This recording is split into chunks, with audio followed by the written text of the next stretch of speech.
ہمیں بعض اوقات اپنے والدین کی باتیں بور لگتی ہیں، ہمیں لگتا ہے یار وہ ایک ہی بات بار بار کرتے ہیں لیکن وہ بات وہی کرنا چاہتے ہیں، اور اگر اس میں شرن کوئی کبات نہیں ہے، یقیناً اگر غیبت وغیرہ کا معاملہ ہے یا کوئی ایسی بات ہے تو وہ پیار سے موضوع چینج کیا جا سکتا ہے، لیکن ان کو اپنے بچپن کے واقعات، اپنے بہت سارے ہمارے بچپن کے واقعات نہیں آتے ہوتے ہیں، سنانے ہوتے ہیں، اور ہم کہتے ہیں کہ جناب بار بار ایک ہی بات کرتے ہیں، اور بعض اوقات ہم ان کے ساتھ ہم بات بھی کرتے ہیں نا امین بھائی، تو وہ جنریشن گیپ اتنا ہے کہ ہم ابو کو بتا رہے تھے، پتا ہے آج امریکہ میں کیا ہوا، تو نیا راکٹ اس نے لانچ کیا ہے، تو جناب وہ فلاں جب وہ نیا فون آ گیا ہے تو اس کی اتنی ریم ہے، تو اس کی اتنی، تو وہ ان کے مطلب کی باتیں ہی نہیں ہیں، ہم ان سے ان کی مطلب کہ اچھا اس کے لیے سمجھنا یہ ہوگا۔ اب دیکھیں ناظرین، یہ جنریشن گیپ اب ہماری ذمہ داری، پہلے ان کی ذمہ داری تھی، اب یہ بات میری وہ سمجھیں گے جو والد بن چکے ہیں۔ مجھے بتائیں، ہمارے گھر میں 3-4 سال کا بچہ ہو تو ہم اس کے سامنے ہماری 40 سال کی عمر والی باتیں کرتے ہیں، ہم توتلی زبان میں خود 3 سال والے بنتے ہیں، پہلے بیٹا کہاں سے آ رہے ہو، کیا کھیل رہے ہو، اچھا اسی کے انداز میں بات کرتے ہیں، بیکاز اس کا جو مائنڈ لیول ہے وہ کم ہو گیا ہے۔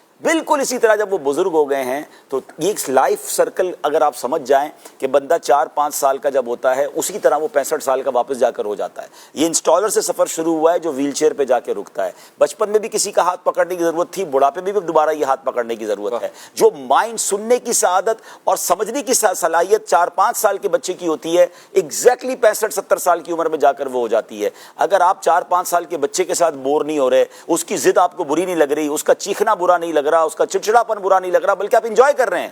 آپ 65 سال کے بزرگ کے ساتھ بھی سمجھے انجوائے کریں۔ اگر وہ چڑچڑے بھی ہو گئے ہیں، وہ چیخ بھی رہے ہیں، وہ کوئی ایسی بات بھی کر رہے ہیں، ریپیٹیشن بھی کر رہے ہیں، اگر آپ نے یہ فارمولا سمجھ لیا نا، کیونکہ یہ نوبت ہم پر بھی آ سکتی ہے، ہم بھی بوڑھے اگر زندہ رہے تو ہوں گے، ہمیں بھی بڑھاپے میں کسی کے سہارے کی ضرورت ہوگی۔ ایگزیکٹلی آپ اپنے بڑے بزرگ کو ایک بچے کی طرح ٹریٹ کر لیں، بچہ ہمیں تھپڑ بھی مار دیتا ہے، آپ نے دیکھا ہوگا ضد کرتے کرتے وہ دھکا دے دے گا، ہم پھر بھی مسکرا رہے ہوتے ہیں۔ والد صاحب نے کوئی جملہ کہہ دیا، ماں نے کہہ دیا، ان سے لڑنے لگ جاتے ہیں۔ یہ نہ کریں، یہ جس دن آپ نے یہ فینومینا سمجھ لیا کہ بچہ اور بوڑھا برابر ہوتا ہے، آپ انجوائے کریں ان کے ساتھ۔ بلکہ سچی بات تو میں یہاں یہ کہہ دوں کہ جن بچوں کو والدین بڑھاپے میں ملے ہیں اور انہیں خدمت کا موقع ملا ہے نا، یو آر سو لکی، کیونکہ بہت بڑی تعداد میں والدین وہ ہیں جو بچوں کی خدمت کرتے کرتے ہی دنیا سے چلے گئے، بچوں کی باری تو آنے ہی نہیں دی، ہمیں تو موقع ہی نہیں ملا ان پر خرچ کرنے کا یا ان کی خدمت کرنے کا، انہوں نے ہی ہماری خدمت کی اور چلے گئے۔ اگر آپ میں سے کسی کو یہ موقع ملا ہے کہ ان پر آپ خرچ کر پا رہے ہیں یا ان کو ڈاکٹر کے پاس لے جا رہے ہیں، ان کے پیر دبا رہے ہیں، ان کو کھانا کھلا رہے ہیں، یو آر سو لکی۔ آپ نے وہ حدیث سنی ہوگی نا جس کا مضمون ہے کہ جو بچہ محبت سے والدین کو دیکھے اسے مقبول حج کا ثواب ہے۔ ہم نے یہاں تک تو سنا ہے، اس کے آگے سنیے، جب دیکھنے پر حج کا ثواب ہے تو خدمت پہ ثواب کتنا ہوگا، خرچ کرنے پر ثواب کتنا ہوگا، اور ڈاکٹر کے پاس لے جانے کا ثواب، یہ تو صرف محبت سے دیکھنے پر حج کا ثواب ہے۔ تو اگر آپ کو یہ مل رہی ہے چیزیں اور آپ لکی ہیں تو پھر آپ دیکھیں وارے نیارے ہو جائیں گے۔